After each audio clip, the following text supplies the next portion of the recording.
Kemarin kita sudah sampai hadis ke, masih ada ininya, kertasnya. Yang enggak ada bisa minta kemana bang? Oh ada, orang masih ada ya? Yang belum dapat boleh menghubungi panitia bukan ini, panitia zakat mungkin, tim kertas. Kemarin terakhir sampai Sayyidina Zubair ya Pak ya. Kita tinggal 4 lagi nih. Semoga bisa hatam. Bismillahirrahmanirrahim. Hadis ke-7. Saya ulang dulu sebelumnya nih. Kemarin. Semoga diulang-ulang. Allah turunkan rahmat kita bisa hafal. Ada 10 sahabat Nabi yang sudah dijamin masuk surga. Satu yang pertama Sayyidina Abu Bakar Siddiq radhiyallahu anhu. Yang kedua Sayyidina Umar. Yang ketiga Sayyidina Utsman. Keempat Sayyidina Ali. Ini enggak dihafal, insyaallah nyangkut ini Mbak ya kalau yang ini. Yang kelima Sayyidina Talhah bin Ubaidillah. Yang keenam Sayyidina Az-Zubair ibn al-Awwam. Yang ketujuh Sayyidina Sa'ad ibn Abi Waqqas atau Sa'ad bin Malik. Yang kedelapan Sayyidina Sa'id bin Zaid. Apa-apa nyontek saya bolehin Pak ya. Ini lagi enggak ujian dah, kesianan ya. Yang kesembilan Sayyidina Abdurrahman ibn Auf. Yang ke-10 Sayyidina Abu Ubaidah Amir ibn al-Jarrah radhiyallahu ta'ala anhum wa arallahum wa nafa'ana bihim wa barakatihim fid dunya wal akhirah. Ya kita masuk yang ke-7 Pak sekarang. Sayyidina Sa'ad bin Abi Waqqas ini dulu masuk Islam ini awal-awal. Beliau ini tashkilan. Beliau ini hasil dakwahnya Sayyidina Abu Bakar. Jadi hebatnya itu Pak orang-orang sahabat itu, mereka itu ketika masuk Islam yakin bahwa ini satu-satunya yang bisa menyelamatkan dunia akhirat. Agama ini satu-satunya yang bisa menyelamatkan kita dunia sampai akhirat. Maka nggak pakai disuruh, nggak pakai dimotivasi, mereka ini sudah ngajak orang-orang. Bukan karena kepentingan duniawi, enggak. Mereka pengen gimana saudara-saudara saya, kenalan saya, sahabat-sahabat saya bisa sama-sama selamat dunia akhirat. Ini fikirnya mereka tuh gitu, para sahabat itu. Makanya di hari Islam, di hari Sayyidina Abu Bakar masuk Islam, itu langsung beliau ngajak dan berhasil memasukkan Islam 6 orang. Di antaranya ini Sayyidina Sa'ad ini, Sayyidina Abdurrahman bin Auf. Hasil dakwahnya Sayyidina Abu Bakar. Sama kayak kita Pak. Kita ini Bapak misalnya Bapak atau keluarga Bapak pernah berobat di satu tempat alternatif. Ya Cimande kah, atau di Garut kah, atau di mana Bandung, sembuh. Itu Bapak padahal nggak digaji tuh sama yang punya tempat pengobatan alternatif. Tapi waktu Bapak punya kenalan lain, temen, penyakitnya mungkin sama atau kurang lebih, ini aja berobat di sana aja Cimande. Bapak langsung cerita tuh tentang Cimande. Saya alhamdulillah kemarin berobat misalnya 3 kali, ini udah mendingan ini, udah bisa jalan. Saudara saya stroke, berobat di sana, alhamdulillah udah mendingan. Padahal Bapak kan nggak digaji buat marketing. Kenapa? Kenapa kita cerita? Karena yakin. Nah ini penting ini Pak. Jadi tanda orang yakin dengan agama ini, dia dakwah. Tanda orang yakin bahwa ajaran Nabi ini benar ini, dakwah memang. Kalau lah nggak dimotivasi pun, dia udah ngajak. Jelas ya Pak ini kira-kira. Nah ini Sayyidina Abu Bakar tuh begitu. Karena tahu nikmatnya ini agama luar biasa, bikin orang yang tadinya rusak akhlaknya, pemikirannya, nggak tahu arah hidup, nggak tahu ini hidup ini buat apa tuh nggak tahu. Tapi dikenalin Allah, setelah ini ada akhirat, ada surga. Oh luar biasa ini agama luar biasa ini. Langsung ngajak orang. Nah ini kita ini, maka kita yang bukan ustadz pun punya tugas untuk ngajak, namanya dakwah, promosi agama sebisa kita, walau ayah kata Nabi ya, balighu anni walau ayah. Pokoknya sampein aja tentang agama ini, walaupun cuma 1 ayat taunya, walaupun ngertinya cuma 1 ayat, walaupun 1 bab. Kita ngerti tentang sholat, sampaikan sholat. Kita udah ngerti ini tentang sahabat ini, cerita sahabat. Pokoknya promosi. Nah, tenang saja Pak, kalau kerja sama orang aja digaji kok Bapak, gimana kerja sama Allah, gimana mempromosikan agama? Dalam Al-Quran Allah bilang, il tansurullaha yansurkum wa yuthabbit aqdamakum. Kalau kalian mau menolong Allah, bukan berarti Allah butuh pertolongan toh, tapi maksudnya menolong agama Allah.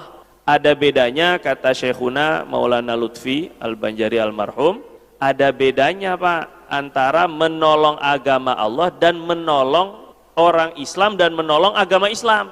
Kita hari ini banyak yang menggembar-gemborkan menolong orang-orang Islam. Bagus. Ngelihat ada yang kelaparan, kita santuni, kita kasih makan. Ada yang putus sekolah, kita bantu beasiswa. Ada yang nggak punya orang tua, yatim, kita jadi orang tua asuh. Ada yang butuh biaya berobat. Tapi itu belum menolong agama itu. Itu belum menolong Islam, itu menolong orang Islam. Ada bedanya apa? Kalau menolong Islam itu menolong ajaran ini gimana biar tersebar ke seluruh alam. Menolong agama Islam ini bagaimana agar litakuna kalimatullahi hiyal ulia. Nabi ditanya, Nabi, ahaduna, salah seorang kami, yuqatil hamiyatan, berperang, ikut perang sama engkau, tujuannya untuk membela suku. Ada yang berperang itu karena untuk membela sukunya. Karena ini suku saya, akhirnya ya ikut-ikutan. Ini teman saya, akhirnya ikut-ikutan. Ini satu kampung sama saya, akhirnya ikut-ikutan perang. Ada yang yuqatil sum'ah, berperang untuk nyari nama baik, biar dianggap pahlawan, biar dianggap keren. Ada yang nyari ghanimah, perangnya itu untuk nyari harta rampasan. Mana yang fisabilillah? Nabi bikin kaedah. Man qatala litakuna kalimatullahi hiyal ulya fahuwa fisabilillah. Pokoknya yang jihad, yang berjuang agar niatnya agama ini tegak di atas muka bumi, agar banyak orang yang masuk agama ini, agar banyak orang yang mengamalkan agama. Niatnya tuh begitu, baru dia itu di jalan Allah Subhanahu wa taala. Ini kaidah ini, Pak. Jadi kita ini menolong agama itu menolong ajarannya. Biar tetap lestari ajarin ini gimana? Ajarin. Gimana biar agama ini tertolong ini? Support dalam dakwahnya, dengan infaknya kita untuk support dalam agama. Ini baru namanya menolong agama atau menolong Islam itu sendiri. Jelas siapa ini ya? Menolong orang Islam harus, menolong agama Islam ini lebih harus. Janji Allah, yang mau menolong agama Islam, agama ini, intansurullah, agamanya Allah, yang surkum.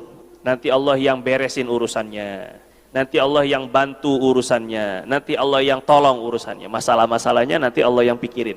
Ini seperti Sayyidina Abu Bakar itu merasa ini agama ini bagus, cerita aja ke orang tentang enaknya Islam tuh, enaknya iktikaf tuh gimana, enaknya ngaji tuh gimana.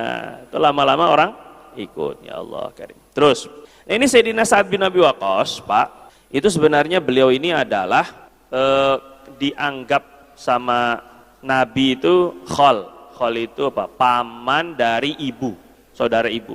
Karena nasab beliau itu nyambung ke Bani Zuhroh. Bani Zuhroh ini adalah turunannya atau sukunya, keluarganya Siti Aminah binti Wahab. Itu ibunya Nabi Sallallahu Alaihi Wasallam. Sehingga Nabi itu bilangnya, ini saat ini nih kholi, ini saat ini adalah paman saya dari ibu. Terus kelebihannya Sayyidina Sa'ad ini, beliau ini adalah orang yang pertama kali memanah di dalam Islam untuk bela agama. Jadi ahli panah ini Sayyidina Sa'ad bin Abi Waqqas ini. Awaluman Roma. Dulu waktu perang Uhud, beliau disuruh jadi pemanah. Ketika beliau memanah, memang sudah ahli panah, sebelumnya sudah latihan panah, yang nggak ujuk-ujuk, Pak. Nggak pernah belajar panah tiba-tiba suruh manah, yang nggak bisa. Ini sudah punya kemampuan manah. Cuma pertama kali digunakan kemampuan manahnya itu Sayyidina Sa'ad ini di perang Uhud. Nabi itu ngasih panah yang nggak ada nasolnya, nggak ada nggak ada besinya. Pokoknya ditajemin gitu aja, nggak ada besinya. Dikasih sama anak. Irmi ya Sa'ad, fidaka abi wa ummi. Sampai Nabi itu untuk nyuruh Sa'ad ini nembak pakai panah, beliau itu menggunakan menggunakan tebusan ayah dan ibunya Nabi. Jadi kata Nabi seolah-olah gini, Pak, maksudnya, Sa'ad, tembak, pokoknya kamu ini bisa saya menebus kamu dengan jiwa ayah dan ibu saya. Ini omongan kayak gini nih, Pak, maksudnya memberi kesan bahwa Sa'ad itu betul-betul agung di hati Rasul. Kamu tembakin aja Sa'ad, saya nebus diri kamu dengan ayah dan ibu saya. Ini maksudnya betul-betul agung, maksudnya betul-betul besar, sebagaimana memandang ibu dan bapak. Ini bahasa dalam bahasa Arab ini maksudnya. Orang Arab tuh suka ngomong gitu. Pokoknya lakukan, nanti saya tebus kamu dengan ayah dan ibu saya. Ya ibu, ayah dan ibu Rasul udah nggak ada. Tapi maksudnya kedudukan Sayyidina Sa'ad itu di ketika itu seperti Nabi ingin menebus ayah dan ibunya dengan Sa'ad. Ini pengagungan terbesar ini. Waktu nembak panah itu, nah, terus dikeker kan, Nabi itu ngelihat kena sininya musuh, kena pinggangnya.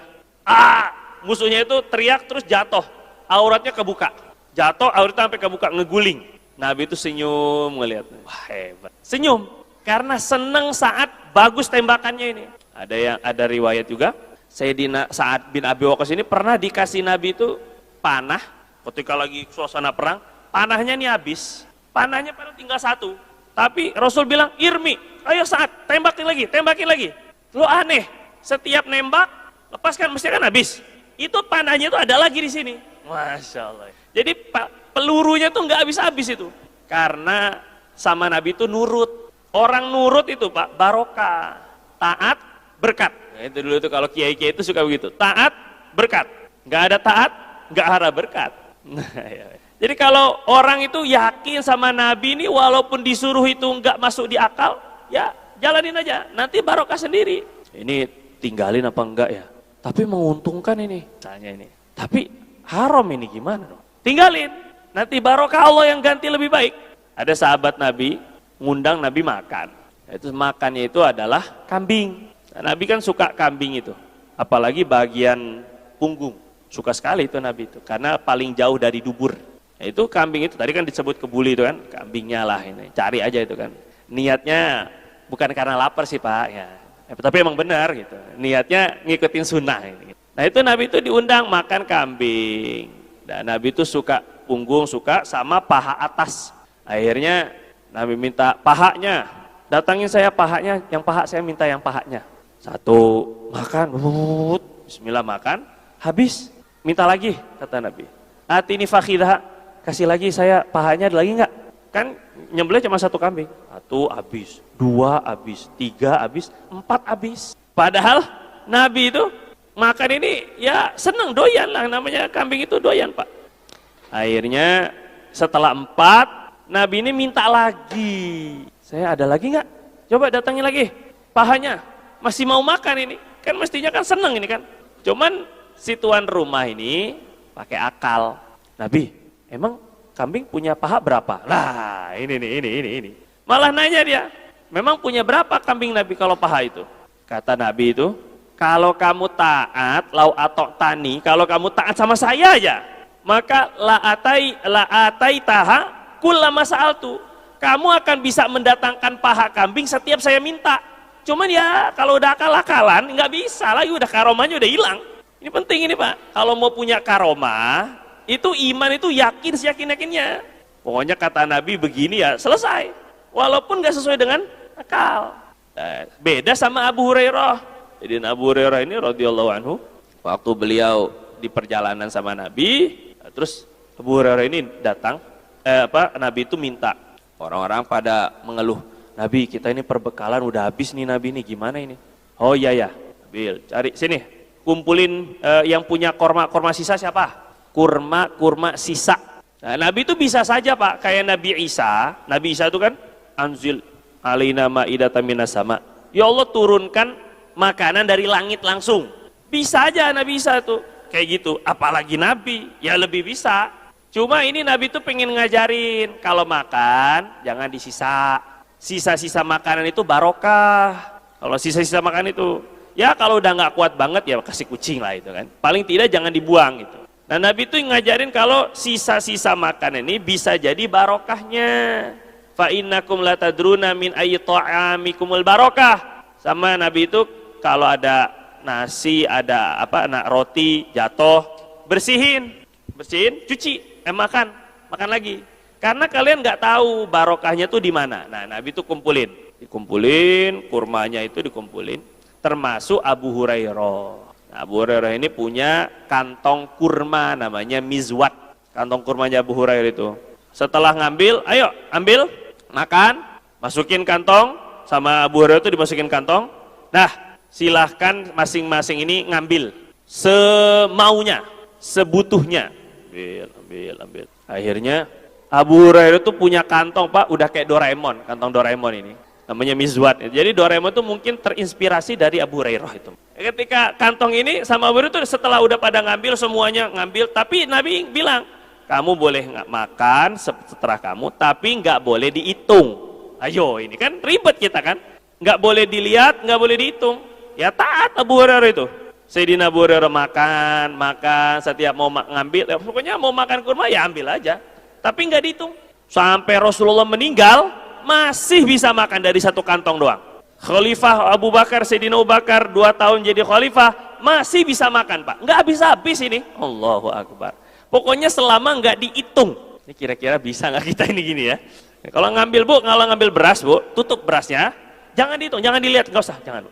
Ambil aja. Kalau udah nggak bisa ngambil berarti udah habis sudah. Akhirnya sampai Khalifah Sayyidina Umar, Khalifah Umar radhiyallahu taala anhu jadi khalifah pun juga masih bisa Pak, 5 tahun itu. Sayyidina Utsman jadi khalifah masih bisa. Lah terakhir ketika Sayyidina Utsman itu dikepung, Yaumuddar itu namanya, Abu Hurairah itu mau jaga. Desek-desekan orang banyak ngerubungin rumahnya Sayyidina Utsman ini. Ada yang mau demo, ada ya macam-macam lah. Ada yang mau akhirnya ujungnya beliau terbunuh itu. Itu kata Abu Hurairah, akhirnya hilang mizwatnya itu. Kantongnya tadi itu udah hilang ternyata. Ya karena hilang jadi karamanya udah nggak ada. Tapi yang kita ambil itu karena taat sama Nabi, nggak dihitung, suruh Nabi itu jangan dilihat, jangan dihitung. Akhirnya bisa karomah, berkah itu gitu. Sayyidah Aisyah juga gitu, sama lah, mirip-mirip. Pokoknya punya karung makanan itu, kayak kalau udah habis, ambil. Tapi jangan dilihat. Lama, kok nggak habis-habis? Nah mulai ini. Bermain ini pikiran Siti Aisyah ini, kok nggak habis-habis emang? Pas dibuka ya habis, hilang. Orang suruh Nabi jangan dilihat kok malah dilihat. Nah ini karomahnya tuh di sana. Nah Sayyidina Sa'ad itu nurut, suruh tembak terus. Selama ada taat tuh begitu Pak. Ada sahabat Nabi ini, saya lupa namanya itu. Pakai pedang. Tang, lagi perang ini. Bukan tang, bukan ini. Perang, tang. Beletang, pedangnya patah. Lah setelah pedangnya patah itu, Rasul ngambil dahan pohon kurma, dipatah, tak. Terus bilang, nih, pakai ini. Ganti pedangnya pakai, kira-kira Bapak gimana itu? Lebih mending mana coba? Mendingan pedang yang patah kan, daripada pakai pohon. Cuma itulah taat. Nabi bilangnya, nih pakai ini. Pakai dahan kurma. Karena, kalau pakai akal, Nabi gimana sih? Bukannya nyariin pedangan gitu, enggak. Tapi ini taat, sahabat itu taat. Akhirnya diambil ini, pegang, jadi pedang Pak. Wah ini, dulu ada film Highlander ini dulu itu. Jadi pedang itu. Tadinya kayu, sampai akhirnya menang. Terus beliau pesan, ketika beliau wafat, pedang ajaib dari Rasul itu minta barokah ini, minta dikafankan barang, dikubur bareng beliau. Karena barokah ini pedang ini dikasih Nabi berubah dari batang kayu korma. Allah. Semuanya harus ada landasan yakin Pak. Kalau udah yakin barokah. Nabi bilang tahajud itu bisa menyembuhkan badan. Yakin apa enggak ini? Orang yang yakin, wah ini saya sakit, berarti malah butuh tahajud ini saya. Tahajud Bapak, yakin saya. Pokoknya ya Rob saya yakin, seyakin-yakinnya. Tahajud itu kata Nabi mu'afatun lil abdan. Bisa nyatin badan, sembuh nanti. Cuman kalau kurang-kurang iman ini, ya udahnya sakit, tahajud lagi, sholat wajib aja lemes. Ini kurang orang yakin, ya udahlah ini. Gak bisa. Orang itu iman itu gak bisa buat coba-coba ini. Minyak angin caplang aja gak bisa buat anak coba-coba, gimana? Agama ini, gak bisa. Gak bisa coba-coba, harus yakin. Kembali ya, ini Sayyidina Sa'ad bin Abi Waqqas radhiyallahu ta'ala. Nah beliau ini juga selain beliau ahli pedang itu Pak, beliau ini ahli doa. Doanya itu mustajab. Sayyidina Sa'ad ini. Jadi datang sama Nabi. Nabi enak ini, enak. Kalau minta doa itu, Nabi saya minta doa. Doain saya ya Rasulullah, ud'ullaha li an akuna mustajabah dakwah. Saya minta Nabi, tolong saya didoain Nabi. Doa apa? Doa biar doa saya semuanya mustajab. Kan enak ini kan? Bapak biasanya doa ini biar anak saya cepat kawin misalnya, atau saya bisa kawin lagi misalnya. Tapi itu aja. Kalau saya saat ini pinter, saya minta doa Nabi. Apa doanya? Biar semua doa saya mustajab, kan enak kan? Nggak capek-capek lagi nanti minta doa, karena semuanya udah mustajab. Akhirnya sama Nabi doa, Allahumma stajib li Sa'din idza da'ak. Ya Allah tolong ijabah doanya Sa'ad kalau dia doa. Tapi Nabi punya syarat. Saat maksudnya ini. Kata Nabi itu, atib mat'amak takun mustajabat dakwah. Saat kamu kalau mau doanya mustajab, sudah didoain sama Nabi. Tapi kamu harus bersihin perut kamu, benerin makanan kamu, halal, pastikan halal, toyib. Kalau syubhat jangan, apalagi haram. Itu syarat biar doa mustajab. Pokoknya kalau orang makanannya halal, doa mustajab. Itu dijanji Nabi. Sebaliknya, mau dia sampai delosor, mau dia ngangkat tangan, Nabi summa dzakara rajula asy'ats akbar. Nabi cerita ada orang dia dalam perjalanan, padahal musafir, doa orang musafir itu mustajab Pak. Dia dalam perjalanan berdebu, rambutnya kusut, ngangkat tangan, ini semuanya asbab-asbab diijabah doa ini. Fayaqulu ya Rab, ya Rab, ya Rab, ya Allah, ya Allah, ya Allah, ya Allah. Doa. Tapi Nabi bilang, wa mat'amuhu haram. Sayang tapi makanannya haram. Wa masyrabuhu haram, minumannya haram. Wa malbasuhu haram, pakaiannya haram. Wa ghudhiya bil haram, fasilitas hidupnya haram juga. Mobilnya, rumahnya, ataupun kendaraannya haram juga. Fa anna yustajabulah, gimana mau dikabulin doanya? Nabi bilang itu. Jadi kalau doa kita mungkin belum dikabul, ya satu kita husnuzon pasti. Tapi yang kedua introspeksi. Jangan-jangan ada harta yang tidak halal masuk dalam tubuh kita. Takutnya begitu. Kira-kira jelas ini Pak? Jelas ya. Sekarang Bapak kan ngantuk kan. Coba Bapak doa nih. Kalau Bapak mustajab doanya, hilang ngantuknya. Ini tes-tesan kan? Tes-tesan doa ini kan. Saya ini udah mustajab belum ya? Coba. Tapi kalau Bapak makin ngantuk, ini ada yang salah ini kayaknya ini. Ya mungkin ya. Enggak, itu memang bawaan sahur Bapak. Sahurnya masih ada sisa soalnya. Jadi ngantuk. Kembali ini Pak, ini Sayyidina Sa'ad bin Abi Waqqas radhiyallahu ta'ala anhu. Hadisnya langsung kita Pak ya. Sekelumit. Bismillahirrahmanirrahim. Mana tadi? An Amir bin Sa'ad. Perhatikan ini hadis keren ini Pak. Menurut saya sih keren ini ya. Ana akhahu Umar. Amir bin Sa'ad ini anaknya Sayyidina Sa'ad bin Abi Waqqas. Abi Waqqas itu asal namanya Malik. Jadi Sa'ad bin Malik sebenarnya. Amir bin Sa'ad ini anaknya sahabat Nabi Sa'ad bin Abi Waqqas, punya saudara namanya Umar. Amir sama Umar. Ya. Anaknya Sa'ad bin Abi Waqqas namanya Umar ini intalaqa ila Sa'din fi ghanamin lahu kharijan minal Madinah. Anaknya Umar ini pergi menuju bapak, menuju ayahnya yang sedang berada di peternakan kambing. Ini ada Sa'ad Farm. Jadi lebih kurang gitu ya. Punya peternakan kambing. Sayyidina Sa'ad bin Abi Waqqas itu juragan kambing. Sayyidina Sa'ad ini. Nah tapi peternakannya di luar kota Madinah. Anaknya Umar pergi kan menuju peternakan karena bapak suka berada di peternakan. Pergi menuju peternakan, mungkin beberapa hari nggak pulang-pulang ini ngurusin peternakannya. Falamma ra'ahu Sa'dun qala a'udzubillah min syarri hadzal raqib. Ketika ngelihat kok si Umar datang ini? Ada urusan apa ini? Saya berlindung dari Allah dari keburukan yang dibawa oleh penunggang kuda ini atau penunggang onta ini. Nggak tahu naik unta atau kuda, pokoknya anaknya sendiri. Semoga saya nggak dapat hal-hal buruk dari penunggang ini. Anaknya sendiri, mungkin berita buruk, mungkin digoda sama anaknya sendiri gitu maksudnya ini kan. Kok anak saya datang ini ada apa ini? Jangan-jangan minta jajan, jangan-jangan duit kurang. Maka doanya ini, a'udzubillahi min syarri hadzal raqib. Doa kan sudah. Falamma atah, ketika Umar ini anaknya Sayyidina Sa'ad bin Abi Waqqas ini datang, qala ya abati, ayah, aradita an takuna a'rabiyan fi ghanamik wan nasu yatanaza'una fil mulki bil Madinah? Ya, ayah kok ngangon kambing aja? Ayah emang seneng berada di kambing-kambing kayak gini, sedangkan orang-orang sahabat-sahabat Nabi di Madinah tuh lagi berebut kekuasaan loh. Maksudnya lagi berebut tentang politik gitu. Lagi panas ini. Kok ayah malah sembunyi aja di peternakan? Kata anaknya ini, ayah nggak ikut ini mencalonkan diri gitu lah, lebih kurang lah Pak ini kan. Ayah nggak ikut ini caleg, nggak ikut nyalek emang ayah, lebih kurang gitu. Kok mau jadi peternak aja ini kan? Anaknya ngomong kayak gitu ke ayahnya. Ayolah ya masuk politik lah. Kalau sahabat-sahabat kan ayahnya tahu kan beliau termasuk orang yang awal masuk Islam dan termasuk ahli surga pula, sehingga layak sekali untuk memperebutkan kekuasaan khilafah, itu sangat layak Sayyidina Sa'ad bin Abi Waqqas ini.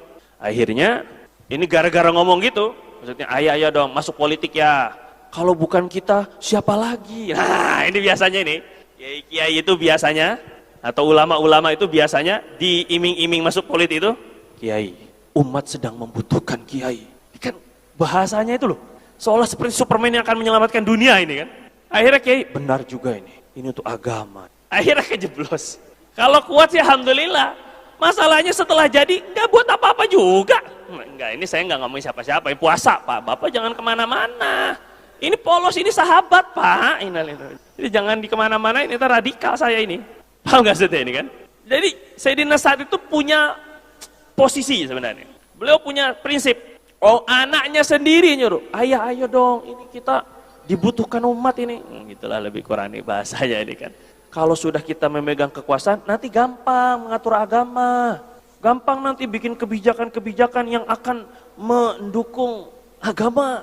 Seandainya Nabi dulu dakwah itu awal-awal menggunakan politik Pak, itu sudah Nabi gunakan dari awal. Mari saya sebut di alisan.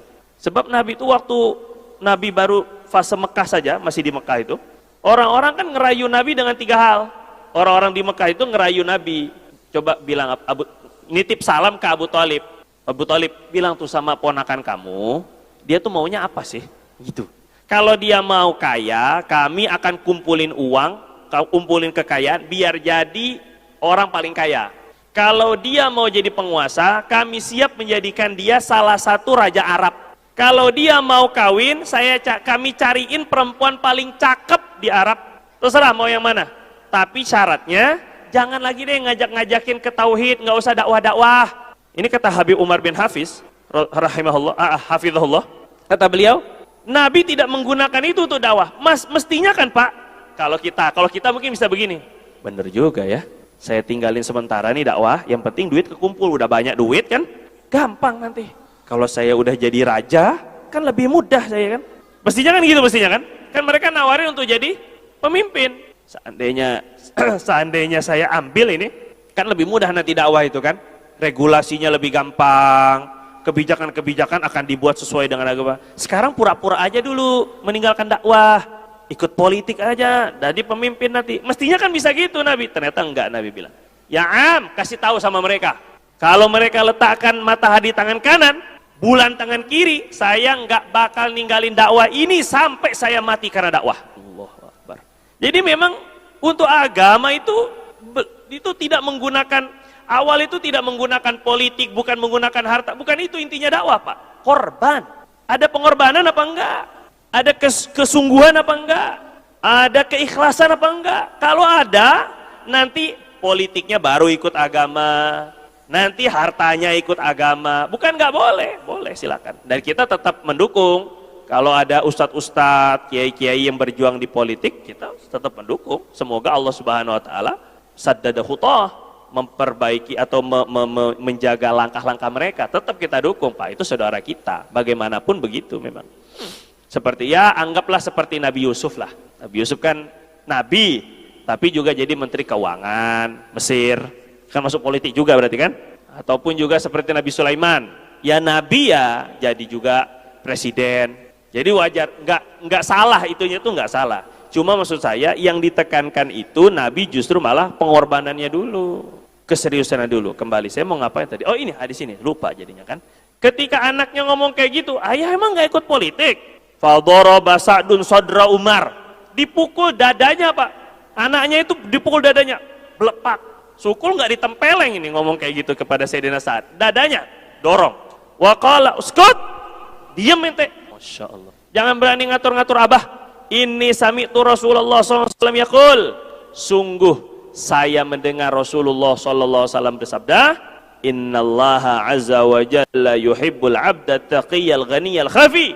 Sesungguhnya Allah Subhanahu wa taala mencintai hamba yang punya 3 sifat. Berarti ini Pak nih. 1, punya takwa. Jalankan yang penting saya bertakwa sama Allah. Mau di pasar, mau di kampung pedalaman, mau di kota, mau di hutan, takwa. Pertama ini, jalankan perintah Allah, jauhi larangan Allah. Yang kedua, al-ghani, kaya. 1 sifat takwa, yang kedua sifat kaya. Ya pastilah, kaya itu yang dimaksud kaya hati. Kaya materi itu ngikut. Orang kalau kaya materi tapi hatinya nggak pernah kaya, kan nggak pernah kaya Pak.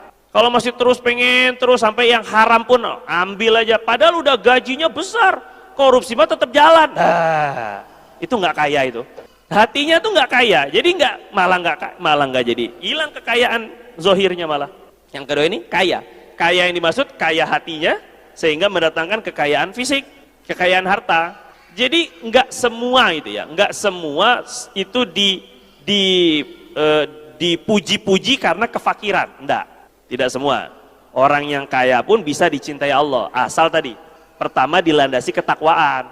Nabi bilang, ni'mal malu soleh biyadir rojulis soleh. Riwayat Abu Daud. Sebaik-baik harta yang baik itu sebaiknya di tangan orang yang baik. Kalau di tangan orang yang buruk, walaupun hartanya baik halal, jadi buruk. Jelas ya Pak ya? Jadi bukan salah kayanya, kaya dan miskin itu sudah ketentuan Allah. Nanti apalagi bicara tentang Sayyidina Abdurrahman bin Auf, itu jelas kuaya, bukan kaya lagi, udah kuaya banget itu udah nantinya kan. Tapi Allah tetap cinta, asal tadi ada takwanya. 2, kaya, sehingga nggak perlu minta-minta, merasa cukup. Maksudnya gini, maksudnya Pak, maksudnya saya ini ngangon kambing, saya punya peternakan, udahlah, itu udah cukup. Saya nggak perlu saya tidak perlu terlibat dengan politik pun nggak masalah. Itu ghani, kata beliau ini. Allah udah cinta, yang penting cintanya Allah saya mah. Yang ketiga, al-khafi, punya sifat khafi, suka ngumpet. Nah ini. Khafi itu artinya menyamarkan diri, nggak suka banyak followers, nggak pengen terkenal. Itu khafi namanya. Kalau ulama itu sebutnya khumul. Kalau wali itu khumul tuh menyembunyikan diri aja. Ini khafi namanya, nggak pengen terkenal. Ya justru kenapa? Karena ketenaran itu nanti justru membuat orang lupa sama Allah kadang-kadang, banyaknya. Jadi riyaknya lebih, berpura-puranya lebih, Allah karim. Makanya Allah karim. Naudzubillah minasyuhrah. Kalau saya berlindung dari ketenaran ini ya semoga Allah maafkan ini. Coba yang jelas begitulah, itu permintaan saya. Masalah takdir terserah Allah itu. Karena kata Habib Umar bin Hafiz dulu begini, wali-wali Allah itu semuanya minta ditutup. Semuanya minta tidak terkenal. Allah masturni, ya Allah tutup saya. Karena kan cerita lagi nih Pak kan. Abdullah bin Mubarak itu salah seorang ulama wali ini, kaya juga. Beliau lagi ketika itu ada istighosah, minta hujan. Orang-orang kampung udah dikumpulin, minta biar hujan, lama nggak hujan. Waktu orang doa, nggak hujan. Besoknya istisqa lagi, nggak hujan. Yang ketiga, pas lagi istisqa, beliau ini ngelihat dari jauh ada orang pakaiannya lusuh, badannya kurus, penampilannya kurang meyakinkan. Hamba saya ternyata. Ini hamba saya ini ngedoa sama Allah, ya Rob turunin hujan. Itu aja. Doanya tuh nggak panjang-panjang muqaddimah, mewek-mewek. Cukup dengan ya Allah, iskina, ya Allah turunkan hujan ya Allah. Ini mereka hamba-hamba Engkau juga. Turun hujan. Jadi kemarin sehari 2 hari itu doa yang sekian banyak kaum muslim kalah sama doa satu orang ini. Ini siapa ini? Diikuti sama Abdullah bin Mubarak. Tapi beliau ini doain dari jauh. Diikuti. Ternyata dia ini hamba saya, milik seorang muslim. Karena Abdullah bin Mubarak tahu ini, oh ini nggak sembarangan ini wali ini. Ada datang ke tuannya, Pak, Bapak yang punya hamba itu ya? Iya, saya beli boleh? Kenapa? Ya pokoknya saya beli aja. Saya mau punya itu hamba itu, saya bagus ngelihatnya. Beli langsung, dijual. Setelah dijual, kata si pembantu atau hamba saya ini bilang gini, Tuan, minta maaf ya Tuan, saya minta syarat, saya mau kerja sama Tuan, saya jadi hamba Tuan nggak apa-apa, tapi satu syarat saya, kalau malam tolong bebaskan saya dari kerja. Saya nggak ada kerja malam tuh nggak ada. Saya boleh pagi, siang, sore kerja terus nggak apa-apa, tapi malam jangan. Oh gitu, iya baik. Karena Abdullah bin Barak udah tahu, beliau ini membeli untuk nyari barokahnya si wali ini. Akhirnya malam itu beliau ini nggak dibebasin kerja kan, nggak kerja. Malam-malam beliau lihatin, oh ini doa, tahajud, zikir. Terus dengan doanya tuh begini, ya Allah, dengan cintamu kepadaku, ampunilah saya. Kaget ini beliau, dengan cintamu kepada saya. Tahu dari mana dia? Allah sudah cinta sama dia kan? Ini kan lagi tahajud Pak. Tadinya beliau tidur, terbangun, ngeliatin hambanya ternyata lagi sibuk munajat. Akhirnya setelah selesai munajat itu, beliau bilang, Assalamualaikum. Waalaikumsalam. Maaf Tuan, kalau mengganggu munajat saya, mengganggu Tuan. Tadi saya dengar kamu munajatnya kok doanya aneh. Kenapa Tuan? Ya Allah, dengan cintamu kepadaku, maafkan saya. Emang mestinya gimana Tuan? Dengan cintaku kepadamu, mestinya cintanya kita ke Allah dong. Karena udah pasti, kalau cintanya Allah ke kita kan nggak pasti. Maka kata hamba saya gini, Tuan maaf, saya tahu Allah tuh mencintai saya. Sebab Tuan tidur, Tuan Allah kasih tidur, tapi Allah kasih saya bangun malam. Mas, ini bukti saya udah dicintai Allah. Maksudnya dalam tanda kutip, Tuhan belum tentu dicintai Allah gitu maksudnya, karena tidur. Gitu. Cuman bahasanya halusnya gitu. Allah membuat saya bangun, Allah membuat Tuhan tidur. Itu tanda Allah tuh cinta sama saya kan? Oh iya juga ini kan. Akhirnya ceritalah Sayyidina Abdullah bin Marok bahwa beliau itu beli karena ngelihat beliau munajat waktu istisqa, minta hujan, kok langsung ijabah. Akhirnya kata si hamba saya ini, kaget ini kata hamba saya, karena udah ketahuan kewaliannya. Akhirnya doa, ya Allah, Engkau ini sudah membuka rahasia kita. Gitu lebih, rahasia kita itu rahasia aku dengan kamu. Fa'amit nisa asa, udah mati nih sekarang saya, ya Allah. Saya udah nggak kuat ini, udah ketahuan. Mati seketika itu Pak. Nah itu maksudnya, al-khofi itu. Orang nggak mau pamer, orang nggak mau nyohor tuh. Orang zaman sekarang ini, ya Allah Pak. Seneng sekali kalau dikenal orang tuh seneng. Dan kita ini suka ada perasaan begitu. Pengen kita tuh dikenal orang. Nah ini kalau mau dicintai Allah itu di riwayat Sayyidina Sa'ad bin Abi Waqqas ini, kalau misalnya kadang-kadang hati-hati Pak ya. Bukan nggak boleh. Kadang-kadang misalnya kita ketemu orang terkenal, minta foto. Hati-hati sama niatnya. Niatnya untuk apa? Nyari barokah. Kalau misalnya ulama misalnya, kita minta Syekh, foto Syekh, Bib, minta foto Bib. Ini niatnya bukan buat pamer ke teman-teman. Anda dekat loh sama Kiai Fulan. Bukan buat itu, hati-hati sekali Pak, hati-hati sekali ini. Ini tipis, halus, tapi terjadi pada kita, termasuk saya. Makanya ini kalau seandainya mau minta foto pun, niat dalam hati saya mau nyari barokah. Saya mau jadi saksi bahwa saya cinta sama orang soleh, gitu maksudnya. Saksi ke Allah, bukan saksi ke makhluk. Jadi bukan untuk naikin pamor kita. Oh ternyata dia deket ya. Nah itu hati-hati sekali ini ya. Hati-hati ini dekat sama orang terkenal ini. Paham ya Pak ya kira-kira ya? Nah itu maksud saya. Al-Khofi. Jadi Allah itu cinta dengan orang yang memiliki 3 sifat.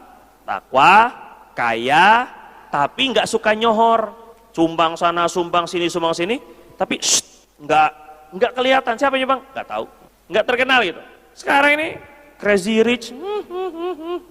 Biar terkenal aja, ujungnya malah ketangkep ya kan? Kayak korun. Saking terkenalnya, akhirnya kejeblos juga ujungnya. Allahu Akbar. Itulah. Hati-hati sekali ini Pak ya, karena sombong itu halus sekali. Dengan apa saja bisa disombongin. Dengan apa saja. Jadi ada yang sombongnya malah dengan guru.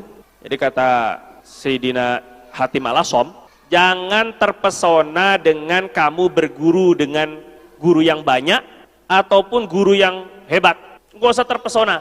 Ikhtiror, artinya terpukau dengan diri sendiri karena hanya guru saya adalah Syekh Fulan, Habib Fulan, Kiai Fulan, orang-orang terkenal. Biasanya kita kenalin guru-guru kita tuh yang terkenal-terkenal aja, yang alif bata, yang ngajar Iqra di kampung, itu nggak kita kenalin. Murid siapa? Saya murid Ustadz Abdul Somad. Padahal yang Ustadz Abdul Somad cuman ya sekali 2 kali aja ikut majelisnya. Yang ngajarin mubtada khobar, yang ngajarin tajwid, yang ngajarin baca abatasa itu Ustadz Dedi Kurniawan misalnya. Namanya pun nggak nama Islami misalnya. Akhirnya nggak dikenalin sama orang karena bukan terkenal. Hati-hati sekali ini Pak. Allah. Al-Khofi maksud saya ya. Jadi intinya. Terus selanjutnya. Berikutnya adalah nomor 8. Hadis Sayyidina Sa'id bin Zaid radhiyallahu taala anhu. Beliau ini Sa'id bin Zaid. Nah ini cerita yang awal. Yang saat ketika beliau di hadis yang pertama panjang sekali itu. ini Sayyidina Sa'id bin Zaid. Memang beliau ini tidak terlalu banyak dikenal, tapi sudah masuk jaminan masuk surga. Nah ini kan enaknya begitu Pak, nggak dikenal, tentunya ketemu di surga. Nah kita enaknya gitu, daripada terkenal, neraka malah kan nggak enak. Jelas ya? Allahu Akbar. Senang sekali pokoknya. Nikmat sekali jadi orang nggak terkenal tuh, nikmat sekali. Bapak makan di warteg biasa aja, nggak ada yang minta tanda tangan toh, nggak ada yang minta salivan kan, biasa saja. Tapi coba kalau bapak terkenal, nggak bisa makan di warteg lagi dah. Apalagi ketika ketahuan sedikit aja Allah buka aib, naudzubillah min dzalik. Sedikit aja ada kekurangan, langsung rame-rame. Yang tadinya memuja-muja kita, langsung menjatuhkan kita rame-rame. Allahu Akbar. Naudzubillah min dzalik. Itu yang kita khawatirkan sekali, fitnah. Nah ini Sayyidina Sa'id bin Zaid ini, beliau punya bapak namanya Zaid itu, memegang teguh ajaran Nabi Ibrahim. Jadi keturunan orang soleh memang. Walaupun di tengah kaum jahiliyah, tapi Sayyidina Zaid ini bapaknya itu walaupun gak sempat ketemu Nabi Pak. Jadi jatuhnya ya ahlul kitab, memegang agama Islam yang dibawa oleh Nabi Ibrahim. Jadi agama Nabi Ibrahim itu apa? Ya Islam juga. Itu Sayyidina Zaid ini walaupun gak ketemu Nabi, tapi ikut megang teguh ajaran Nabi Ibrahim. Beliau tidak pernah nyembah berhala, tidak pernah memakan makanan yang disuguhkan untuk berhala. Kan orang jahiliyah itu kan lucu Pak, ngasih sesajen buat Tuhannya, tapi kalau lapar dimakan lagi. Tuhan maaf ya, ini saya makan lagi, ini kan aneh. Yang lebih aneh itu makan Tuhannya sendiri karena dibuat dari roti. Tuhan saya lapar nih Tuhan, maaf ya saya cemilin, kan gak enak Tuhan jadi cemilan. Tapi Sayyidina Zaid ini enggak, makanya keturunannya jadi orang soleh. Sayyidina Sa'id ini termasuk awal-awal masuk Islam. Ini Sayyidina Sa'id bin Zaid ini radhiyallahu ta'ala anhu. Nah beliau itu suatu ketika pernah masuk Islamnya Pak juga sama seperti Sayyidina Tolha. Jadi Sayyidina Tolha itu kemarin saya cerita dapat kabar dari mana? Dari pendeta kan. Ketika Busra itu di Syam itu dapat pendeta, jadi udah dapat bocoran tentang Nabi. Nah Sayyidina Sa'id bin Zaid ini termasuk diantaranya rombongan Tolha bin Ubaidillah yang ke Syam. Jadi pulang itu langsung nyari-nyari siapa yang namanya Ahmad, makanya cepat masuk Islam juga. Suatu ketika Nabi itu pernah lewat bersama salah seorang sahabat. Habis itu beliau itu ya disuguhi makanan. Nah, ketika beliau disuguhi makanan, ketemu Sayyidina Sa'id bin Zaid ini radhiyallahu ta'ala anhu. Sayyidina Zaid lihat, Nabi kok makan makanan itu? Ini yang ngasih makanan ini nggak ngomong, ini makan dari mana? Nabi, maaf, ini jangan makan dulu. Jangan dimakan. Ini makanan yang tadinya dipersembahkan untuk berhala ini sebenarnya Nabi. Astaghfirullahaladzim. Untung diingatkan. Ada Sayyidina Sa'id bin Zaid ini. Akhirnya Nabi SAW memintakan ampun, mendoakan agar Sayyidina Sa'id bin Zaid ini dapat ampunan Allah Subhanahu Wa Taala. Karena rasa terima kasihnya diingatkan. Jadi kalau kita ini kalau diingatkan, itu adalah hadiah terbesar buat kita. Jangan marah. Kita ini ya, nasihat itu Pak, obat. Kalau agak-agak kesindir, ya wajar. Jangan juga nasihat kan. Kalau seandainya ada rasa-rasa sedikit kesindir, akhirnya sakit hati, ya itu wajar, namanya juga obat. Kalau obat kan perih Pak, tapi kan sembuh. Sekali ngaji, dikasih tahu, kok Ustadz ini kok kayak nyindir saya gitu ya.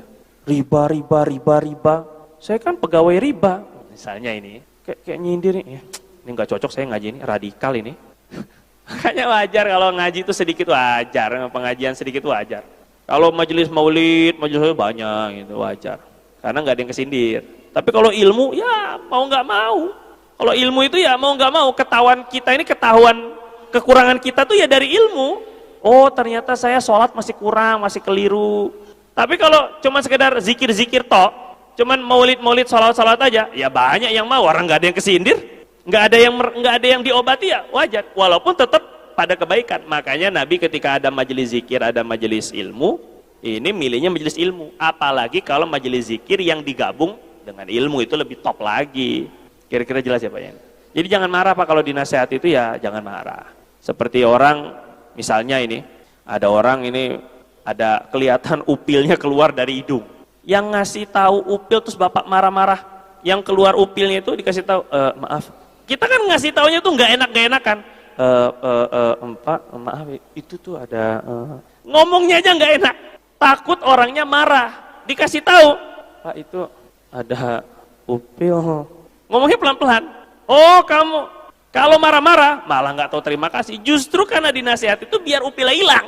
Tapi kalau marah-marah nggak terima apa segala macam, dianggap mempermalukan. Oh siap-siap, upil kemana-mana itu, malah tambah banyak orang yang tahu. Jadi kalau dikasih tahu tuh, gak usah marah, itu orang obat. Sayyidina Umar bin Khattab ini pernah 10:30 ini, biarin aja, bodo amat kan itikaf terakhir ini kan Pak. Pejur juga nggak apa-apa ya. Enggak sampai jam 11. Dulu itu Sayyidina Umar lagi khutbah, Pak. Lagi khutbah. Beliau khutbahnya gini, Bu. La taghalu fil muhur. Kalian ini jangan mahal-mahal menetapkan mahar. Jangan. Kalau mahar jangan mahal-mahal. Mahar mahal, jangan. Kesian ini. Bu jangan. Gitu. Kata Sayyidina Umar, seandainya mahal dalam mahar adalah kemuliaan, tentu Rasulullah SAW sudah menetapkan mahar yang paling mahal. Ternyata tidak. Nabi itu paling mahal itu sekitar 500 dirham. 500 dirham itu, satu dirhamnya 70.000. Betul ya? Kali 35 berarti 3,5 juta. Betul ya? Ini benar nggak Pak ini? 7,5 juta atau 3,5 juta atau 35 juta? Alah, malas Bapak ngitung ini ya. Saya juga malas jadinya. 3,5 juta Pak lah, innalillahi susah kali ini kan. 3,5 juta kurang lebih. Makanya disunahkan itu sekitar itu aja. Akhirnya lagi ngomong kayak gitu, di tengah orang rame ada ibu-ibu yang nggak terima. Coba itu. Ditegurnya sama emak-emak. Emang emak-emak tuh dari dulu super power memang. Luar biasa. Beraninya luar biasa. Pakai sen kanan belok kiri itu biasa ini. Kalau seandainya kepepet ini udah di tengah, kita marahin, Bu pinggir sedikit, malah dia yang lebih galak. Allahu Akbar. Pokoknya emak-emak jangan dilawan ini. Dulu emak-emak itu namanya Sayyidatuna Khawlah. Sayyidatuna Khawlah ini ibu-ibu Pak, langsung berdiri. Khalifah, maaf. Ini kok khalifah kayaknya diskriminasi ya gitu lebih kurang ini. Kok nggak boleh mahal-mahal dalam mahar? Allah saja dalam Al-Quran bilang, wa akhadna minkum mitsaqan ghalidha. Wa akhadna minkum qintara mitsaqan ghalidha wa ataitum ihdahunna qintara. Allah dalam Al-Quran bilang, seorang suami itu boleh memberi mahar kepada istrinya qintor. Qintor itu tumpukan-tumpukan emas. Ini kok dibatas-batasin? Nggak sesuai Quran itu. Mama ini Pak, gawat bener. Sayyidina Umar langsung turun dari mimbar, langsung bilang, ya. Yang benar ibu-ibu ini katanya. Shadaqatil mar'ah wa akhta'a Umar. Ya. Saya ralat. Maaf ya. Ini yang benar emak-emak itu ya benar, Umar salah. Allahu Akbar. Sampai begitu Pak. Saking senengnya sama nasihat.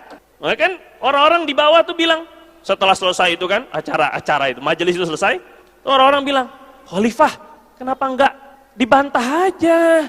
Ini kan demi maslahat juga kan, memperhatikan yang jomblo-jomblo ini. Kalau maharnya mahal-mahal, nanti sedikit yang kawin, susah nanti mau nikah. Kan bener juga maslahat Sayyidina Umar, udah betul dah. Jadi kata Sayyidina Umar, gimana saya enggak dengerin emak-emak itu? Itu emak-emak munajatnya didengar oleh Allah langsung. Karena Sayyidatuna Khawlah dulu Pak, waktu pernah ada masalah sama suaminya, namanya masalah zihar. Suaminya ini nggak mau menggauli dia. Demi Allah, dia bilang gini, pokoknya bagi saya kamu itu seperti ibu saya, nggak bakal saya gauli, nggak bakal saya jima. Akhirnya nih ngadu ini Sayyidatuna Khawlah kepada Rasul, terus kemudian Rasul nggak bisa jawab, gimana Nabi nih, suami saya nggak mau deket-deket sama saya, bilangnya saya ini kayak ibunya, dianggap seperti ibunya aja. Maka Nabi pun diam, saya nggak bisa jawab karena nggak ada wahyu. Akhirnya Sayyidatuna Khawlah pulang, doa sama Allah SWT. Ya Rob, saya minta mengadu kepada Nabimu, nggak ada jawaban. Saya minta dari engkau. Allah turunkan juz 28 surat Al-Mujadilah. Qad sami'allahu qaulal lati tujadiluka fi zawjiha. Sungguh Allah mendengar ucapan ibu-ibu, istri yang mengadukan dan mendebat kamu mengenai suaminya.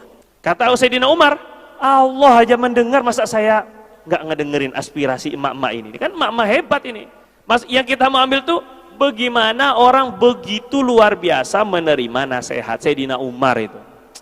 Nah, kita ini belajar Pak, belajar kalau dinasihati jangan marah, belajar. Walaupun berat, biasanya berat ini, berat sekali. Apalagi kiai. Orang alim itu pantang dinasihati. Sering nasihatin orang, tapi ketika dinasihati pantang. Iya, tapi itu menurut saya bukan seperti itu. Pasti ada ngeles-ngelesnya pasti ulama mah. Itu wajar. Kita baca hadisnya ya. An Sayyidina Sa'id bin Zaid bin Amr bin Nufail radhiyallahu anhu anna Rasulullah sallallahu alaihi wasallam qala. Nah ini prinsip man qutila duna malihi fahuwa syahid. Siapa yang terbunuh karena mempertahankan hartanya, maka matinya mati syahid. Boleh harta mau dibegal, ini kita pertahankan. Jangan kita lah, ntar takut terjadi doa kan gawat ini Pak kan.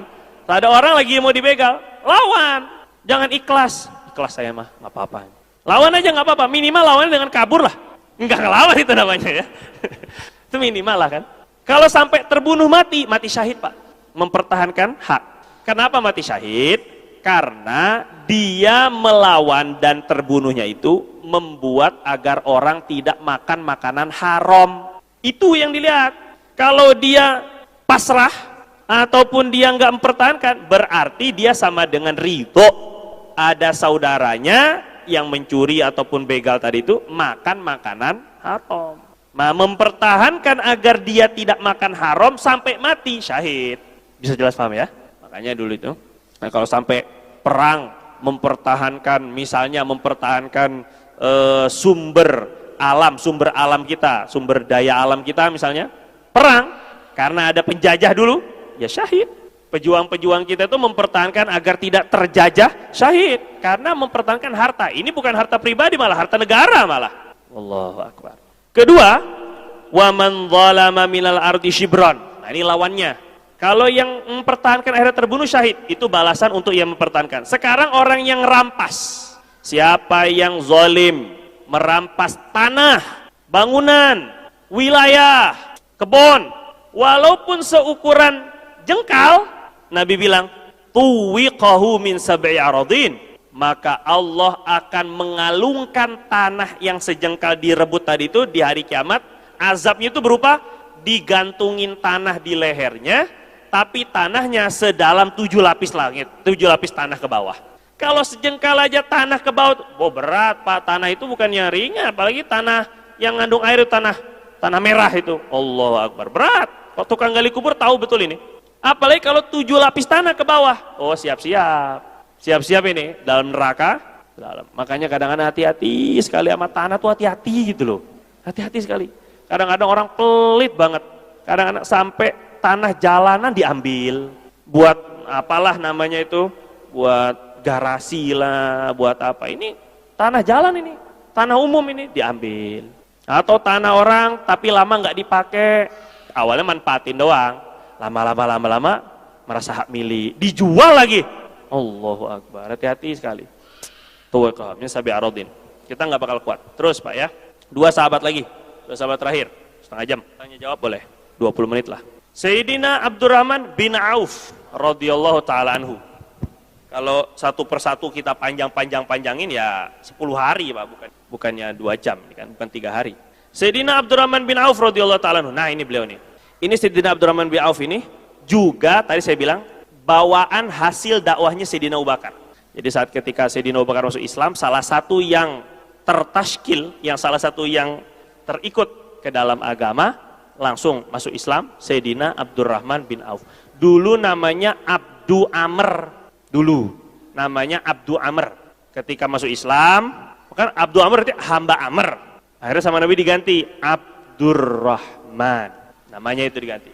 Sunnah Bapak Ibu, kalau ada nama kita yang kurang bagus, semua nama insya Allah bagus. Kecuali orang yang nggak ngerti artinya. Ada orang namanya Firaun. Ini nggak bagus ini jelasin. Pokoknya ada dalam Quran aja katanya ini kan. Nggak benar ini kan. Yang penting ada dalam Al-Quran. Ada yang namanya kafirun, astagfirullah. Kalau ada nama yang kurang bagus, sunnah kita minta ganti sama ulama. Minta nama itu. Ini seperti ini Abdurrahman bin Auf. Beliau itu dulu Pak punya 8.000 dirham awalnya. Ini sebelum jadi orang kaya ini Pak. Biasanya orang-orang kaya tuh punya titik di mana Allah rubah langsung kehidupannya gara-gara satu momen. Nah, di antara momennya itu adalah beliau tuh punya 8.000 dirham. 1 dirham tuh berarti tadi berapa? 70.000 misalnya. 40.000 deh. 80.000 deh. Kali 8.000. Hitung lagi, ini kan pelajaran apa sih ini? Berarti punya 560-nya 4. Berarti berapa? 56 juta atau 560 juta? Ya Pak? 80. Punya 8.000. Berarti kali 80.000 sama dengan 64 ya? 640 juta. Nah itu kurang lebih lah. Punya 600 juta Pak.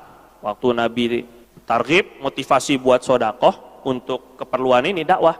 Maka beliau ngasih setengahnya. Berarti setengahnya itu 300 jutaan. 4.000 dirham. Dikasih setengah. Berarti ke Sayyidina Umar kan? Beliau bilang saya kasih setengah. Saya kasih keluarga saya 4.000. Yang setengahnya lagi ini beliau bahasanya ini. Saya utangin ke Allah. Bahasanya itu. Uqriduhullah. Separohnya saya kasih keluarga 4.000 dirham. Separohnya saya ngutangin ke Allah. Karena memang bahasanya Allah itu man dzalladzi yuqridullaha qardan hasana. Bahasanya Allah, ayo siapa yang mau menghutangi Allah. Allah ngutang. Kayaknya saking pengennya Allah itu kita ini korban untuk agama. Bahasanya Allah itu siapa yang berani menghutangi Allah, Allah lipat gandakan. Nah ini enggak riba Pak. Satu-satunya riba yang halal ini. Ngutangin Allah. Riba halal ini. Saya pokoknya Allah ini utang ya. Janji loh dibayar, enggak begitu enggak ini. Tapi bahasa Allah ngutangin ini, maksudnya kita biar benar-benar yakin. Kalau ngutangin makhluk aja dibayar atau dilunasi, apalagi kalau ke Allah. Jadi bahasanya beliau itu, saya ngutangin ke Allah setengah Pak. Padahal tinggal 8.000 itu, tinggal 600 juta tadi kan. Berarti 300 jutanya dikasih ke Nabi. Akhirnya sama Nabi itu didoain Pak. Barakallah. Ini besar ini barakallah itu Pak. Cuman didoain itu aja. Barakallahu fi malik. Semoga Allah berkahi harta kamu Abdurrahman. Ini gara-gara doa barokah itu. Kata Sayyidina Abdurrahman bin Auf ini. Semenjak itu saya tuh kalau dagang apa aja untung. Gede. Kata beliau ini sampai-sampai kalau seandainya saya buka, saya lihat ada batu di tanah. Saya balik tuh batu, di bawahnya ada emas. Oh gitulah. Ini untuk menggambarkan begitu mudahnya beliau jadi orang kaya. Ini makanya orang kalau kaya, kalau takdirnya kaya, gampang Pak sebenarnya. Mau usaha itu gampang sekali. Karena suatu ketika begini, Sayyidina Abdurrahman bin Auf ini Pak. Suatu ketika beliau, ini kan lagi musim paceklik, akhirnya kurma itu kekurangan air. Kebun-kebun kurma banyak yang panennya gagal panen. Kurmanya jelek-jelek. Terus sama Sayyidina Abdurrahman bin Auf, waduh kasihan ini kaum muslimin ini petani-petani. Udahlah, saya beli aja. Dengan harga yang bagus, beli tapi pakai harga bagus gitu, bukan manfaatin. Kita makan kebalik. Kita ini kan, ketika minyak goreng lagi langka, nah ini kesempatan ini. Padahal tukang minyak goreng awalnya belinya pas harga normal, tapi ketika minyak goreng langka, dia ikut naik-naik juga. Ini kan lain ini kan. Ini kebalik Sayyidina Abdurrahman lain malah. Justru saat ketika orang-orang gagal panen sama beliau dibeli tuh semuanya dengan harga kurma bagus. Ya emang dasar udah takdir kaya, emang udah dasar takdirnya kaya itu, udah dibeli, orang-orang seneng kan. Nggak berapa lama ada utusan dari Yaman datang, ada pimpinan suku di Yaman atau suku ada raja di Yaman lah gitulah, pemimpin suku di Yaman sakit. Juga beberapa warganya banyak penyakit yang sama. Ada kata dokter, obatnya adalah kurma yang jelek. Nah. Emang udah dasar kaya, emang udah dasar takdirnya. Akhirnya yang punya kurma jelek siapa? Ya satu Abdurrahman, ya tinggal dijual lebih. Untung malah berkali lipat tadinya kan. Nah ini dasar kaya emang udah begitu, bagaimana coba? Susah, miskin tuh susah beliau. Kan kita mah lain gini kan. Susah banget usaha ini kan. Kalau beliau tuh mau miskin itu susah, asli susah. Nah, ini karena memang sedekahnya jor-joran memang. Jadi tadi saya bilang itu, berawal tuh karena tadi berani bleng gitu, setengah langsung. Gimana enggak? Luar biasa itu kan, bikin Rasulullah senang. Nah, suatu ketika beliau ini Sayyidina Abdurrahman bin Auf ini Pak, ini datang ke Madinah itu bawa 700 ontak lengkap dengan barang-barang dagangan dari Syam. Ya kalau kita 7 truk lah, 700 truk lebih kurang. Lengkap dengan barang-barang dari Syam. Buat dagang tadinya, buat dagang. Sampai di masuk kota Madinah aja, Sampai getar ini Madinah gara-gara kebanyakan ontanya. Brum, brum, brum, brum. Pokoknya bunyi derap kaki ontanya. Kata Siti Aisyah, ini bunyi apa ini? Dikirain kayak gempa gitu. Ini bunyi apa ini? Kata orang-orang, itu Umi kan? Siti Aisyah itu kan seperti ibu dipanggilnya Umi. Itu Umi Abdurrahman bin Auf tuh baru datang dari Syam, bawa 700 onta lengkap dengan barang-barang yang dibutuhkan untuk penduduk Madinah.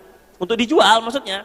Kata Sayyidatuna Aisyah, saya mendengar Rasulullah SAW bersabda, sami itu Rasulullah SAW bilang, yadkhulu Abdurrahman bin Auf al-jannah habwan. Abdurrahman bin Auf tuh nanti masuk surganya ngesot. Masuk surga tapi ngesot. Tahu ngesot apa ngesot Pak ya? Ngesot, merangkak. Masuk surganya tuh ngerangkak. Dengar ini disampaikan kepada Sayyidina Abdurrahman bin Auf. Abdurrahman, kata Siti Aisyah, Rasulullah bilang kamu nanti masuk surganya merangkak loh. Yang benar. Iya. Saya mau ketemu. Mana Siti Aisyah? Umi, coba sampaikan kepada saya.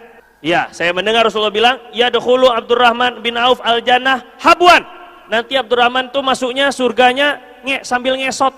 Umi, saya mau masuk surga sambil berdiri, sambil lari. Nggak mau ngesot, nggak mau lama-lama. Kalau gitu, 700 kontainer itu semuanya buat sedekah. Allahu Akbar. Nggak jadi jualan.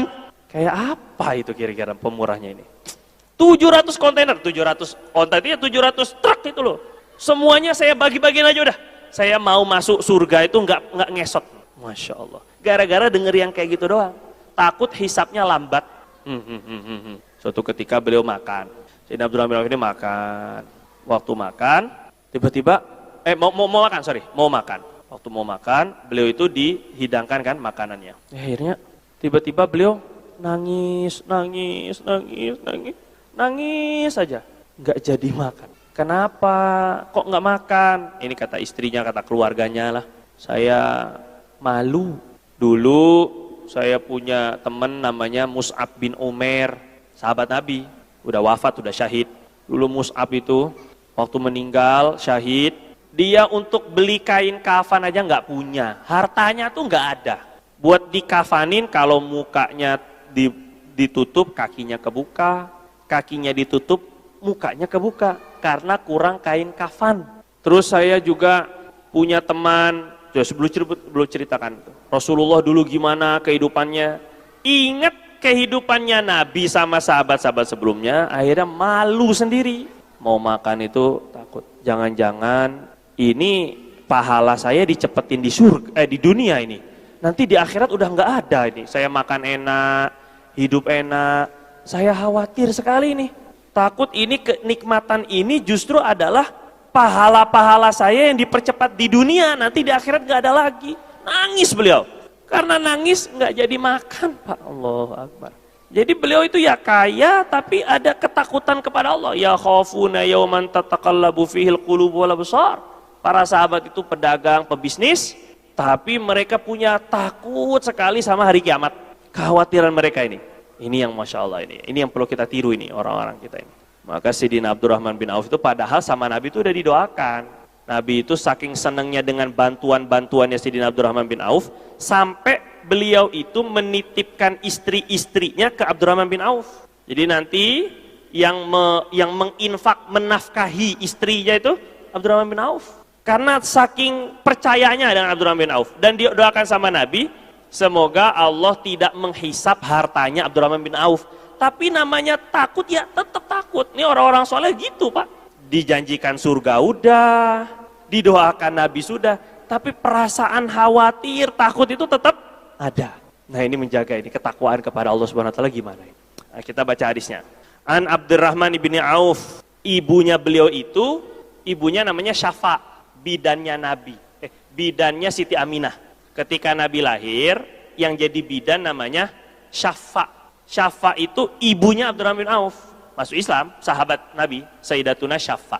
Masuk Islam dan ikut hijrah bersama Nabi ke Madinah. Itu ibundanya Sayyidina Abdurrahman bin Auf. Jadi bidan, jadi ibunya itu bidan, Sayyidatuna Syafa itu dulu.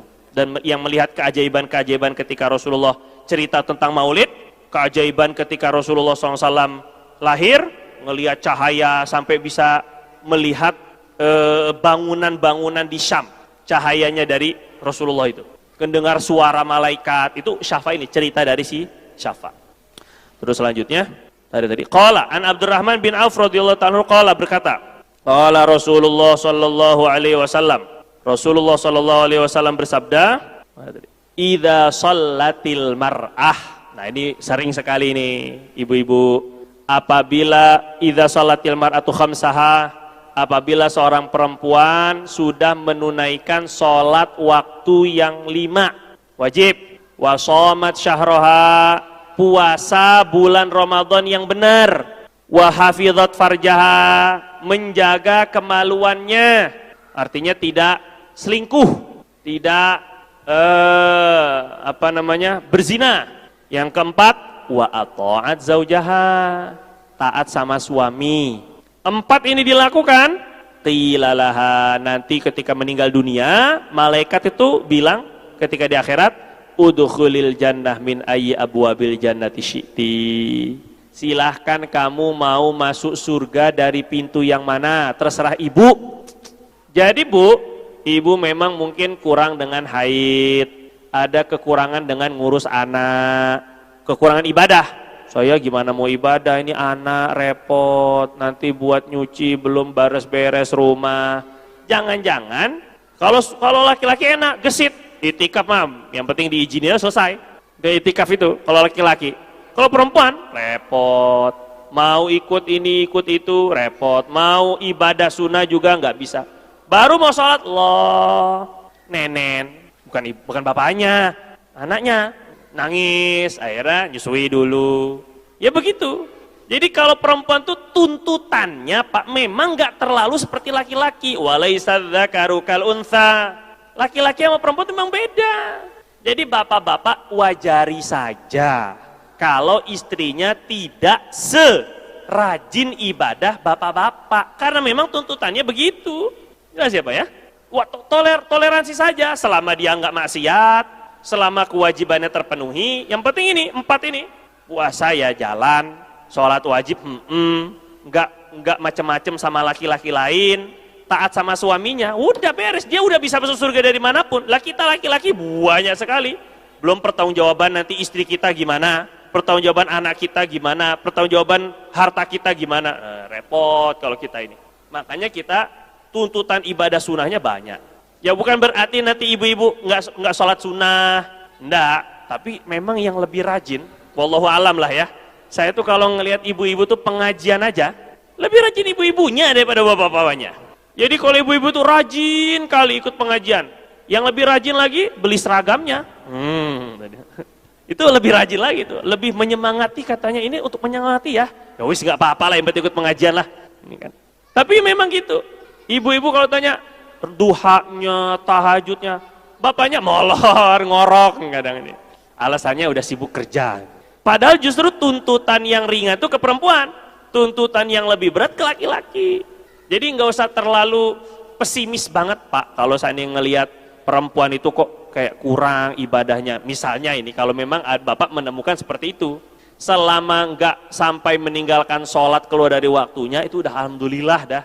Karena Nabi juga begitu. Ya tuntutannya dia tuh tadi taat kepada suami, diantaranya ngurus anaknya, ngurus rumahnya, ngurus rumah tangga lah. Jelas ya Pak ya? Jadi nggak usah terlalu gimana-gimana. Nah, tapi Ibu saya mau tekankan nih ke ibu-ibu, mumpung momennya ada nih hadisnya. Nabi bilangnya itu sholat fardu sempurna. Maka ibu-ibu harus benar-benar tahu tentang haid. Pembahasan bab haid nifas itu penting. Nggak bisa sholat secara sempurna kalau bahas haidnya nggak paham. Misalnya ibu-ibu haid ya, habis itu sucinya sebelum maghrib, berarti masih mendapatkan waktu sholat asar. Waktu ibu-ibu berhenti suci itu sebelum maghrib, terus ibu mandi ya segala, keburu maghrib, wajib diqodho sholatnya, karena masih mendapati sholat asar. Yang diqodho asar zuhur. Nah ini nih banyak yang nggak paham. Zuhur juga wajib diqodho Pak, jadi kasih tahu sama istrinya ini, zuhur itu wajib diqodho karena masih bisa dijama, itu alasan ulama. Jadi wajib ini zuhur asarnya. Qodhonya kapan? Ya di waktu maghrib nggak masalah.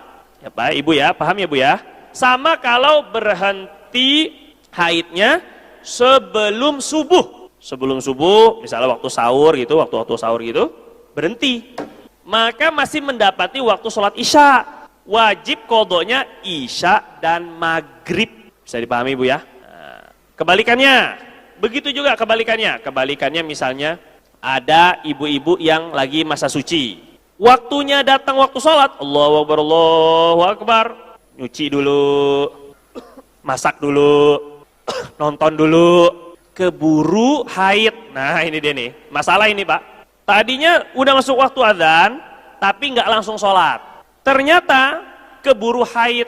Ibu-ibu malah pas haid, alhamdulillah, libur ini. Lumayan lah 8 hari buat ngenamatin drama Korea. Allah, lumayan ini 8 hari buat namatin novel ini kan lagi seru. Alhamdulillah ini gak sholat. Ya tapi memang itu memang rezeki dari Allah sih memang ya. Itu emang sudah keringanan dari Allah itu. Kita nggak salahkan itunya. Cuma tadi sholat yang mestinya udah sholat di awal waktu, tapi karena ada kerjaan dan sebagainya, akhirnya ketunda, keburu haid. Maka ibu nanti setelah suci, sholat yang ini nih, yang tadi ditunda itu wajib diqadha, Bu. Baru bisa sempurna ini sholat khamsaha. Sholat 5 waktunya baru bisa sempurna. Ini ajarin ke anak-anak perempuan kita ini, biar paham mereka. Kalau enggak nanti berapa banyak sholat yang ditinggalkan ini. Begitu juga kalau ada perempuan, apalagi laki-laki, yang sengaja enggak sholat fardu. Bertahun-tahun suruh sholat itu susah biasanya ini. Giliran puasa Ramadan, mau puasa, tapi suruh sholat, enggak mau sholat. Atau terawih rajin, tapi sholatnya masih ada utang. Nah ini kebalik ini dunia ini. Sedekah, tapi utang nggak pernah bayar. Gimana? Tetap aja dituntut.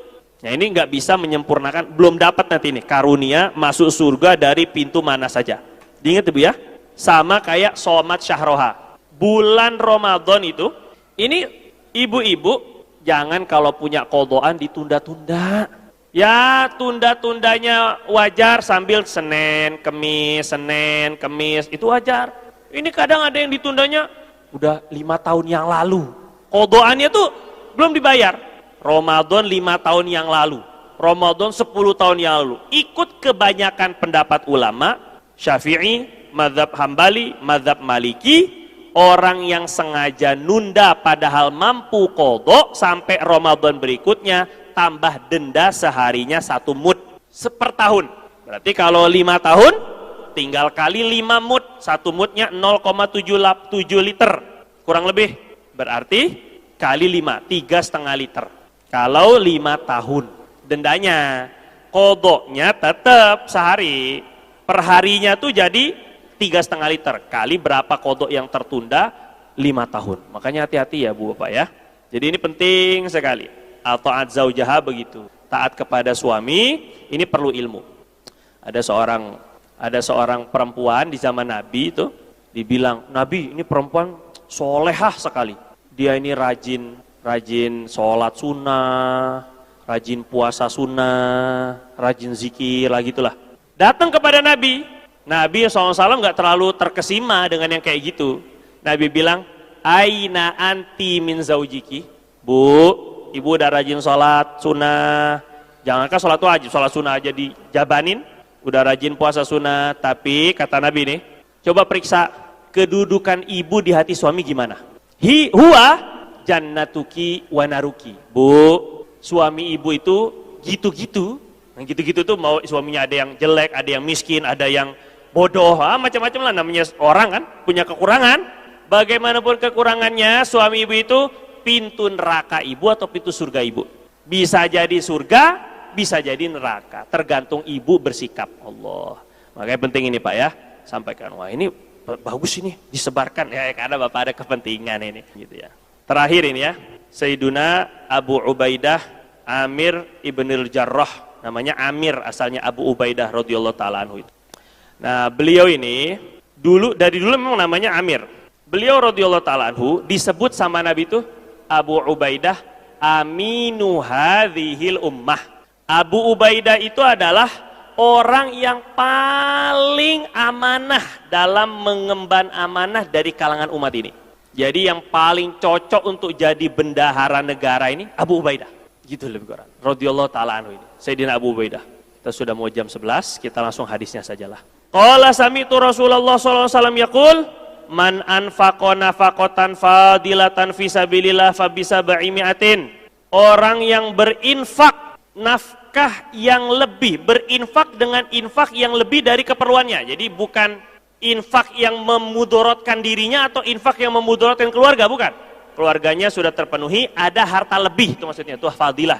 Dia infakkan di jalan Allah untuk dakwah, untuk pondok pesantren, pokoknya untuk jalan di jalan Allah, untuk perjuangan agama Allah, maka balasannya 700 kali ganda. Wa man anfaqa ala nafsihi wa ahlih, perhatikan Pak ya, au ada maridhan au maza adzan fal hasanatu bi asyri amsalha.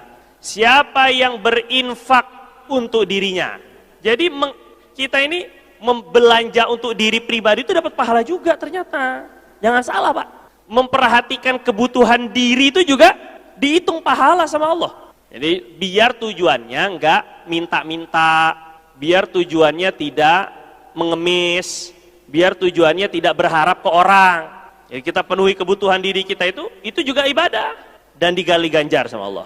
Wa ahlih, untuk keluarga juga sama. Atau dia menggunakan infaknya itu untuk menjenguk orang sakit, atau untuk menghilangkan